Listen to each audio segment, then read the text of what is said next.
My guest this evening started out as a chemist before venturing into the world of entrepreneurship. This is the MoneyMakers. I'm Bruce Whitfield. Tonight I speak to the head of the ABLF initiative, Ezra Ndwandwe, about his plans to bring top industrialists to South Africa to look at ways of enhancing intercontinental trade.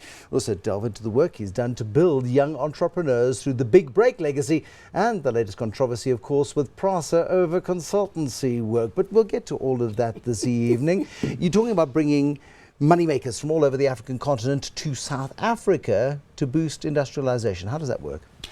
You know, the African Business Leadership Forum seeks to start a conversation about the importance of having business as a firm agenda item on the African Union, or unity, if you will.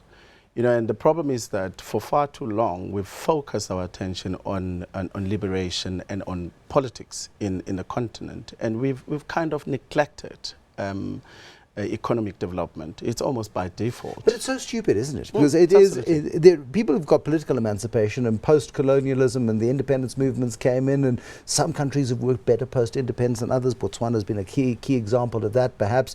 But there hasn't been the economic liberation of Africans to nearly the extent, including in South Africa, that there should have been. Absolutely, and it's sad because I think that the continent is absolutely rich.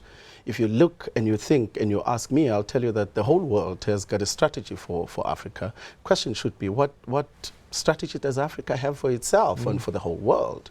So you see China, you see the Americans, and you see Europeans converging to seize the opportunities that exist in this continent, but we're not. Why are you looking to use a political vehicle to achieve a business aim? It actually isn't a political vehicle, if you think about it, because this is the first outing of the Africa Business Unity, and it's going to be populated by successful business people in Africa to share their own experiences and to really guide as to what needs to be what we need to do to achieve economic emancipation. What are you basing that on? Because in South Africa, for example, we have this talk, business goes, and government doesn't listen to us. Government says we don't trust business. Well, they don't say it, but they don't. Yeah. And never the twain meet. And you would think that South Africa would be an ideal place for to set an example. But we can't agree amongst ourselves. How does the rest of the African continent agree? Yeah, but you see, Bruce, the sad thing is that, yes, indeed, government or the politics or politicians, if you will, do not listen to business people. Business people do not listen to government. There's that disconnect. Yeah. And we need to fix that. Is that true across this continent? I think it's true across the continent, because we have focused so much on liberating the continent, and we actually have lost the plot when it comes to business and why business is supposed to be taking us forward. The transformation of from an economic landscape is happening, and I'm quite satisfied that we're making strides in the right direction. But from an economic perspective, we're still very much unemancipated, if you will. Who have you got on board? We've got Aliko Dangote, who is Africa's richest man. He's the richest man. He knows how to make money. Yeah, this is the guy who He's made money out of Tiger Brands. He can make money out of everybody. This is the guy who wanted to buy Chelsea, if you will. Yeah. I mean, Patrice Motsepe is coming. Prasa Michelle is going to be talking about xenophobia as a barrier to doing business in Africa. You've got Nick Benedel from an academic and an experience and exposure who's going to be there. So we've got quite a mix of people. And Nick Benedel gets very frustrated about this, because he looks at the Asia example, and he looks at economic liberalization, and he looks at the advancement that Southeast Asia has made and China has made over the last 20 years. Yeah. And I think he hangs his head in despair. There's actually no better head than Nick Benedel's, from an experience, from an academic research perspective, and from an exposure perspective. There's no better person that could speak to the issue of regional integration than Nick. So you're getting in sort of just before mid-December, just before everybody goes on holiday, you're going to get a whole bunch of people into the same room to tell each other what you already know. Yes. How are you going to get the message through that this is the way things need to work? Business needs a bigger say. Think about it, Bruce, this way. I mean, when you look at how the rest of the world deals with the African continent, they deal with us by country.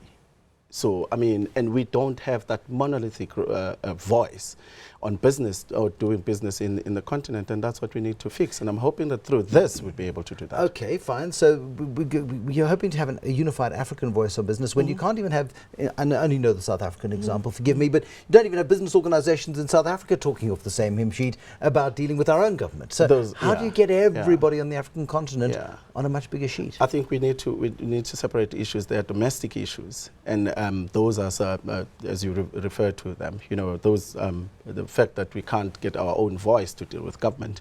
How are you going to do it continentally? Yes, we are going to be able to do that. If we set out to build an agenda or build this secretariat that I'm hoping would be an output of this conference, build a secretariat that engages on issues that pertain to, that's how Europe has done it. Absolutely. Absolutely. You got Graça Michel coming to talk about xenophobia, and Graça Michel's going to come in and talk about xenophobia, and attacking people on the street is a bad thing, and she's absolutely right.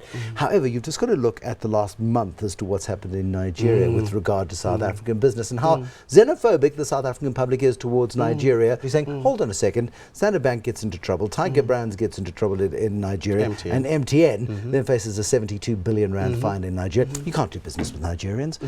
Of course you can. It's how you do it. It's how you do it, and your understanding and your knowledge of the Nigerian requirements. I mean, like any other country, you can't just go and not respect, I suppose, that's a word one could use, and not respect the policies and the principles of that particular country as to how you do business and deal with the Nigerians. What you're wanting to get out of this is to make sure that the Secretariat at least addresses, because the form that the conference is going to take is almost like the World Economic Forum, call it the African Economic Forum, really for lack of a better word, where you will have commissions that look at xenophobia. How do you deal with issues of xenophobia? Is government coming? Yeah. Well, we don't want to politicize this. Rob Davies there, Ibrahim Patel? I didn't want. That was not the intention. But we've got the blessings of the presidency. You know, I mean, the president is going to have an opening remark, and hopefully we can lurch from that. But I don't want this to be another political engagement or talk shop. But then, how do we then bridge this gap between business and government? Ideally, what you want to do is to make sure that there is a voice, and a very strong voice, that actually engages and understands both sides of the story, and really engages and comes up with solutions, which is what we're hoping to establish. I just look, and your experience is far bigger than this in the Big Break legacy in terms of helping entrepreneurs. And so much focus around the world is being put on getting young people in some countries like South Africa over 50% unemployment between the ages of 15 and 25, huge crisis of unemployment, desperation to get people into some kind of employment, and the only chance most of them have got is looking after themselves. Unfortunately, are we making progress? Unfortunately, we do have a youth chapter to talk to those issues, because whilst entrepreneurship is important, we also need to look at entrepreneurship in the continent, and how entrepreneurship can actually save us, because whether we like it or not, we don't wake up and create jobs. You create businesses, and as a consequence of that, you get the jobs that you're looking for. So the focus should be driving entrepreneurship to create new businesses, so that you can get an outcome of the jobs that you're looking for. At the expense, however, of the corporate sector. The corporate sector is the significant taxpayer that makes all of this possible. Absolutely. Do we not run the risk, though, particularly in South Africa, of holding the sort of corporates and smacking corporates on the head and pretending to look after small business? Sadly, we haven't managed to master the equation of looking after small businesses in this country. We haven't. And really, it stems from the education. We've been trained to be employees. Our education system churns out employees, not employers. When you are breeding an employee vis-a-vis an employer, you have different conversations. The tone and the texture of your conversation changes. So we need to change that. We need to just start talking and making it fashionable to be an entrepreneur, so that it becomes another career option, as opposed to you being a scientist or you being an engineer. You can explore as a career entrepreneurship. Then just tell me about Prasa. We need to touch base on Prasa. Consultant to the passenger rail agency of South Africa. It went a bit pear-shaped, didn't it? No, I'll tell you what happened there. And I think that the public protector is correct in questioning the processes of Prasa. I'm not a custodian of the processes of Prasa. Public protector was very clear, not questioning the man and whether or not we've delivered. our mandate, we delivered against our mandate. What was the mandate? The mandate was to come up with a culture change program, which we did, and we implemented that at Prasa. When Prasa did the conversion of all of its subsidiaries, we were the consultancy that really was mandated to do a culture change and make sure that there was one uniform culture. Culture now, Prasa now has one culture.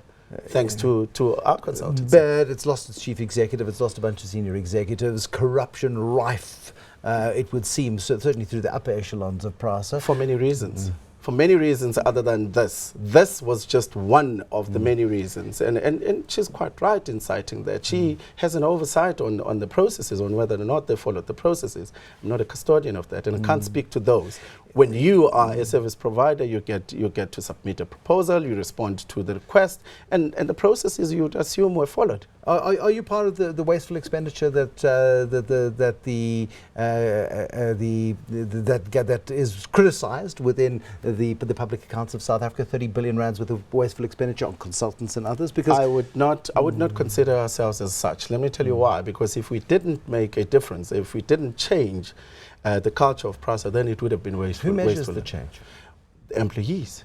Employees measure the change. It's felt. It's in the way that they do business. That's how you measure culture, isn't it? Otherwise, I mean, it's how we do business. If that has changed, we've achieved our mandate. Why is culture important in a place like Prasa? Because one looks at the big issues, the substantive issues, missing money, trains that don't fit the tracks, that sort of stuff that happens across the South African economy.